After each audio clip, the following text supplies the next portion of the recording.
Fury Wilder. That looks like that's not gonna happen on the 24th. What do you think of that? And who do you think was gonna win that fight on the 24th? And who do you think wins it? You know, once the fight actually happens.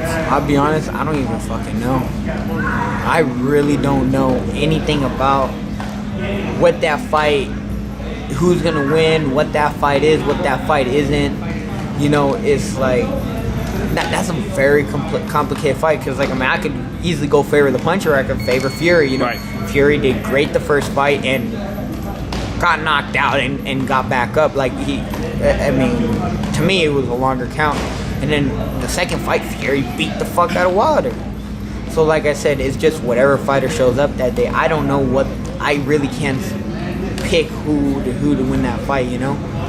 I had a few old school guys tell me that, you know, one of Wilder's problems they felt is he wants to kill him. He wants to kill him, and they said you're better off approaching the fight more relaxed than that. Is that true, or is that just the mentality of a puncher? Man, I don't know, because I went into fights wanting to murder people, and I murder them, and then I'm going to fights trying to box people like people. As you get into these higher levels, like with Sparrow, are you finding yourself thinking like that less? Or? Like, look, with Sparrow, I could have knocked him out in the first round, but I decided not to. I decided to box him. Whatever, you know, that's what Bullet wanted me to do. That's what, you know, and so we took our time. And I broke him down, and it was, people say I couldn't box. And I beat a pure boxer. I beat a dude that's a boxer. That is a very difficult and tricky boxer. And who, on paper, really has no losses, except for, you know, Abraham Nova, who they say Sparrow won that fight. He beat Hank Lundy or Henry Lundy or whatever one, you know. So, I mean, he was a difficult fighter. So,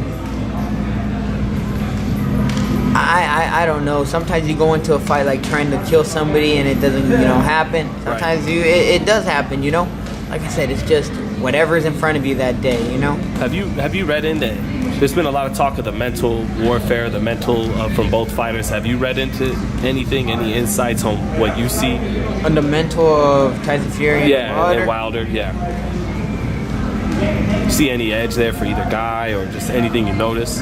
I mean, I don't know. Some people are saying Wilder's more hungrier now and all this stuff. Some people are saying Fury is slacking off. Right. I like I said, I don't know. I'm not living their day-to-day life. I don't really know. I mean, if you look at me, I'm a fucking alcoholic and a pothead. I've never smoked, I've never drank before. So, like I said, I can't really say. I don't know what's going on. I don't know them too personally like that. I mean, I know, Fury's good people with me. Wilder's been good to me. I just don't know who's gonna win that fight. Were you in the gym with Fury for a little bit there? Yeah. What was that like? He's really good people, man. Mm-hmm. He's really good people. Like I mean, he's really good people. What did he think of your power? He's like, he's like, oh, this man's the guy I don't want to fight. Now I'm like, I'm moving up to heavyweight to fight you. Very good people though. Very really good people, man. I imagine that's a guy who could fuck around with you, you know, get your humor and very funny dude. Very funny dude. Very funny dude.